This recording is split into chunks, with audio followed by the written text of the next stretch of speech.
Welcome to 5 Minute History. In today's video, we'll be diving into the complete 5-minute history of Insane Clown Posse, one of the most controversial and polarizing musical groups of all time. Let's get it. Their live shows are known for being a wild haze of Faygo and grease paint, drawing large crowds of otherwise disenfranchised individuals who all found their place among their juggalo peers. Part 1, the beginning. 1989 to 1991 is when they got started. Insane Clown Posse, also known as ICP, was formed in 1989 by Violent J, Joseph Bruce, and Shaggy 2 Dope, Joseph Utzler, I don't know. The duo met in Oak Park, a suburb of Detroit, Michigan, and bonded over their mutual love for hip-hop and horror movies.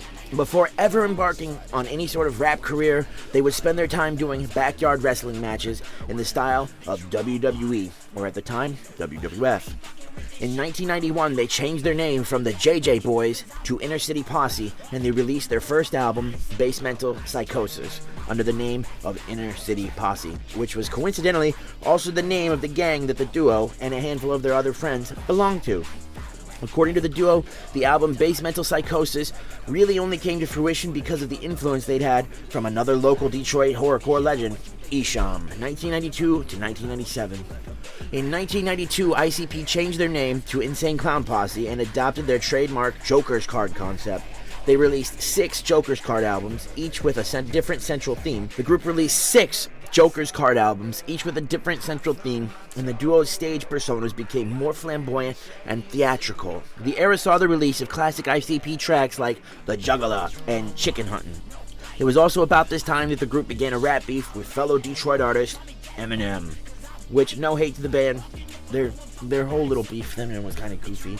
The whole Slim Anus thing doesn't really make any fucking sense. Why would you say Slim Anus? They were trying to make like a homophobic, attack at Eminem, saying that he was gay. But Slim Anus doesn't make any sense in that regard. Yeah. And then on the Eminem track, he says, Slim Anus, you're damn right, Slim Anus, because I don't get effed in mine like you too. It goes on. But yeah, I don't know. That whole era for rap in general was really goofy as fuck. Let things go. The Dark Carnival, 1998 to 2005. In 1998, ICP released their final Joker's Card album, The Amazing Jekyll Brothers, which marked a turning point in the group's career. The album's central theme, The Dark Carnival, became the overarching concept for all ICP's future work. During this time, ICP experienced mainstream success, with their music appearing on TV shows and movies, and the duo even had their own TV show on the FX network. Juggalo Championship Wrestling. And no, I'm not being rude, that's actually what they called it, Championship Wrestling. Despite their commercial success, ICP has been the subject of controversy and criticism since the beginning of their career. Their music, lyrics, and live performance have often been misconstrued as violent, sexist, and promoting hate, despite the fact that the band has consistently disavowed all these things since the beginning. This criticism reached a boiling point in the early 2000s when the FBI classified ICP's fan base, the Juggalos, as a gang.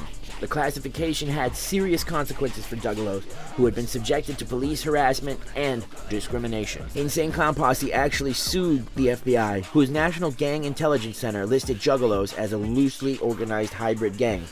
In a 2011 report, the report states that Juggalos are recognized as a gang only in 4 states.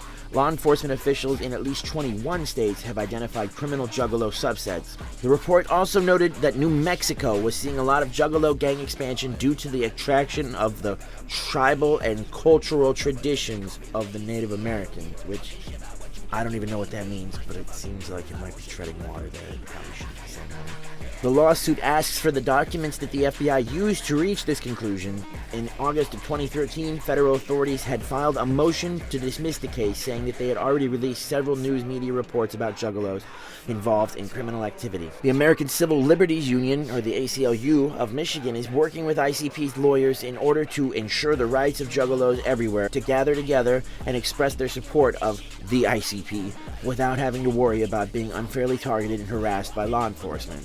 On January 8, 2014, Insane Clown Posse, along with the ACLU, filed suit against the FBI. The suit aims to have Juggalos no longer considered to be a gang and to have any criminal intelligence information about Juggalos destroyed. Which I don't know. Even if you're not a huge ICP fan, which a lot of people aren't, but they have a really respectable group of people who are diehard. So if that's one thing you got to give them respect for, is building a brand, a lot like Kiss did, and sticking with it no matter what. They have managed to defy all odds, and despite decades, literally 2 decades of hate now, they are still just as popular as they once were, if not more popular now.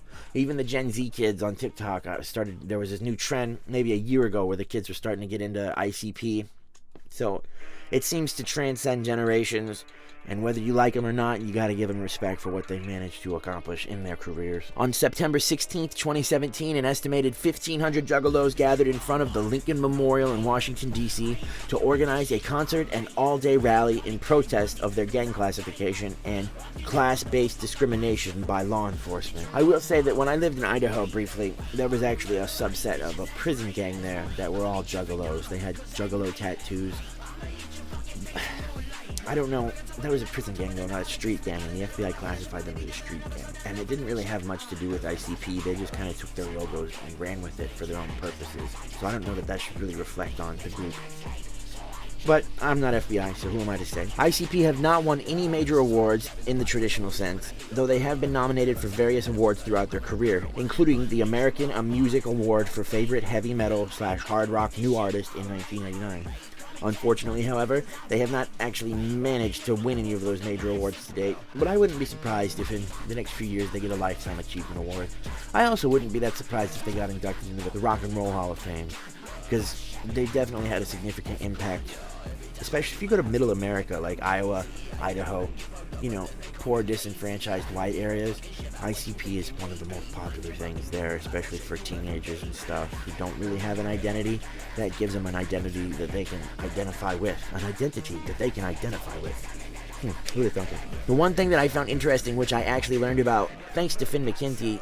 If you don't already watch Finn, if you haven't watched Finn or the Punk Rock MBA, go check him out. He taught me that ICP's relation to spirituality, more specifically Christianity, which I know what you're thinking. Yeah, it completely took me by surprise when I found out that ICP was considered an evangelical Christian group, but from the band themselves. The themes of God's presence and the final judgment of individuals are explored in multiple Insane Clown Posse songs throughout their career. The group has used parables set within the dark carnival mythology to warn of the ultimate consequences of immoral behavior. Their 2002 album, The Wrath Shangri-La, ended the first set of Joker cards and included the song The Unveiling, which explicitly revealed that the hidden message of ICP's music had always been to follow God. Violent J remarked that the ending of the Joker cards, the way we looked at it, was death, heaven, and hell.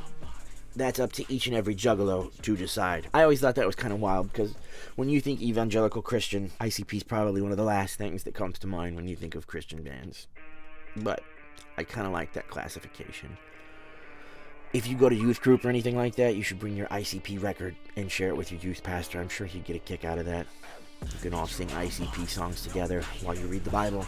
But also a big part of me kind of appreciates that stuff a lot more than I ever did the Dark Carnival shit, because that was always kind of cheesy in my opinion. So at least now I understand the deeper meaning and the fact that they weren't just being cornballs for the sole sake of being corny. Despite their controversy, the Insane Clown Posse has remained a cult favorite for over 30 years. Their devoted fan base and their commitment to their craft have allowed them to endure, and they continue to tour and release new music to this day. Love them or hate them, ICP's place in music history is undeniable. Thanks for watching. Be sure to hit the like button and subscribe, and if you have a suggestion for a 5-minute history video you'd like to see done, leave it down in the comments and I'd be more than happy to take a look at it and give it a shot. Anyway, this is Young Death, signing off.